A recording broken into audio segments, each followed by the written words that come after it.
టమాటాలు ఎర్రగా నిగనిగలాడిపోతున్నాయి కదా. ఇప్పుడు మార్కెట్లో ఎక్కడ చూసినా టమాటాలే. అందుకే నేను కూడా ఎర్రటి టమాటాలు తీసుకొచ్చి పచ్చడి చేస్తున్నా. ఆ ప్రాసెస్ ఇప్పుడు మీకు చూపిస్తాను. ముందు టమాటాలని నేను 2 కిలోలు తీసుకున్నా. శుభ్రంగా కడిగి తుడిచి ఇలా 4 ముక్కలు కోసిన. మరీ పెద్ద అయితే 6 ముక్కలు కోసుకోవచ్చు. ఆ బ్లాకీ తీసేసాను. ఇప్పుడు ఇందులో ఒక 2 స్పూన్లు పసుపు వేసిన.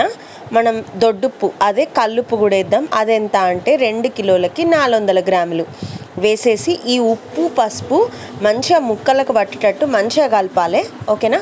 మీరు కూడా ఇట్లా బేషన్లో కానీ తాంబాలంలో కానీ ఎండ్లైనా వేసుకోవచ్చు. ఇప్పుడు ఏం చేయాలంటే దీన్ని ఒక జాడీలేసి 3 రోజులు మూత పెట్టి ఉంచాలి. ఇది మంచిగా ఊరాలి. మీకోసం నేను 3 రోజులు అయింది. ఇప్పుడు మూత తీసి చూద్దాం ఊరిందా లేదా.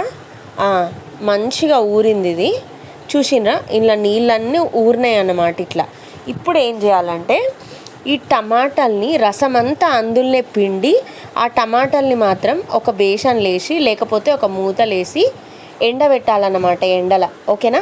సో ఈ టమాటాలన్నీ పిండుదాం. ఇప్పుడు మెత్తగా విసికి మంచిగా రసం అంతా అందులోనే ఉంచిన నేను. ఇట్లా ఈ తాంబాలం అంతా నింపేసా.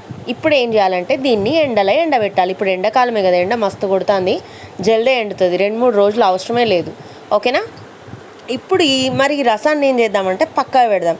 పక్కా పెట్టి ఇప్పుడు ఇందులో మనం చింతపండు కలుపుదాం. చింతపండు ఎంత తీసుకున్నా అంటే కిలోకి 200 గ్రాములు అంటే 400 గ్రాములు చింతపండు. ఎట్లాంటి గింజలు పెచ్చులు ఏముండదు, చూసుకొని మంచిగా జోక్కొని వేసేసాను నేను. దీన్ని ఒక రోజంతా నానబెట్టాలి. అయితే ఒక అర్ధగంట సేపు ఎండలో పెట్టిన అన్నమాట మూత తీసి.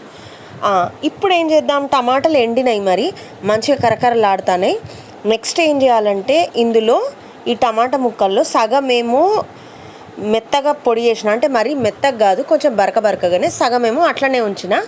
దీనివల్ల ఏమవుతుందంటే టమాటా పచ్చడి మంచిగా వస్తుంది. ఇంకా ఇంట్లోనే గ్రైండర్ ఉంది, మీరు మిక్సీలో కూడా పట్టుకోవచ్చు. నేనైతే గ్రైండర్లో వేసేసిన.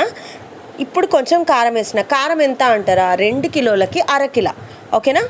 కారం కూడా వేసేసిన. నెక్స్ట్ ఏం చేయాలంటారా, నెక్స్ట్ మనం చింతపండు జాడీలో పక్కా పెట్టుకున్నాం కదా జ్యూస్, ఆ మిక్స్చర్ కూడా వేసేసి గ్రైండర్ పట్టేద్దాం. అదే మెత్తగా పేస్ట్ అయిపోతుంది. మరి ఇందులోకి మెంతి పొడి ఆవ పొడి వేయకపోతే ఎట్లా, అందుకని నేను ఆ ప్రాసెస్ చేసేస్తున్నా. దానికోసం ఏం చేయాలంటే స్టవ్ మీద గిన్నె పెట్టి ఒక 2 స్పూన్లు మెంతులు వేసినాం అనుకో, 1 స్పూన్ ఆవాలు వేయాలి. అంటే 1:2 రేషియో.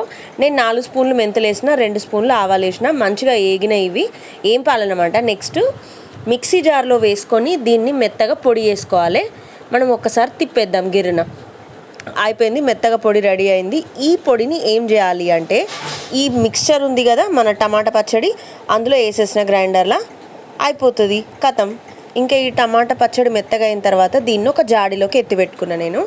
ఇది మనం ఏం చేయాలంటే ఎంత కావాలనో అంతే, మనకు నచ్చినప్పుడు అట్లా పోపు చేసుకొని తిన్నామనుకో సూపర్ టేస్టీగా ఉంటుంది. ఫస్ట్ పోపు చేసేద్దాం. మరి స్టవ్ మీద కుండ పెట్టి గానుగ నూనె పోసేస్తున్నా, పల్లి నూనె. ఈ నూనె కాగిన తర్వాత ఇందులో పోపు దినుసులు అన్నీ వేయాలి. మినప్పప్పు, శనగపప్పు, జీలకర్ర, ఆవాలు, మెంతులు, ఎండుమిర్చి, కరివేపాకు, లాస్ట్కి ఎల్లిపాయలు వేయాలి. కథం. పోపు మంచి వాసన వస్తుంది. ఇలా అన్నీ వేసేసి ఒక్కసారి మూత పెట్టి తీసి ఆ తర్వాత మనం మిక్సీ చేసి పట్టుకున్నాం కదా ఆ టమాటా పచ్చడి అంతా వేసేసి ఇంకా స్టవ్ ఆఫ్ చేసుకొని పచ్చడిని నిల్వ చేసుకొని తినేయడమే. మీకు తెలుసా, మనం ఇట్లా ఈ పచ్చడి ఉంది కదా మిక్సీ చేసి పెట్టుకున్నది, దాన్ని ఒక గాజు సీసాలో కానీ ఒక ప్లాస్టిక్ డబ్బాలో కానీ పెట్టుకొని ఫ్రిడ్జ్లో పెట్టి ఉంచితే 2 సంవత్సరాల వరకు నిల్వ ఉంటుంది. అందుకే ఇది టమాటా నిల్వ పచ్చడి. సో లాస్ట్కి ఎల్లిపాయలు వేసినా చూసినరా, ఎల్లిపాయలు బాగా మాడనీయద్దు, పచ్చిగా ఉంటేనే టేస్ట్ బాగుంటుంది. సో మీరు కూడా ట్రై చేసి మీకు ఎలా వచ్చిందో నాకు చెప్పాలి. ఓకేనా. ఈ వీడియో కనుక మీకు నచ్చితే please like, share and subscribe to my channel Sravya's food blogs గురు. ఓకేనా. మరి పచ్చడి రెడీ అయింది, ఇంకా నేను ఆగలేను, స్టవ్ ఆఫ్ చేసేసి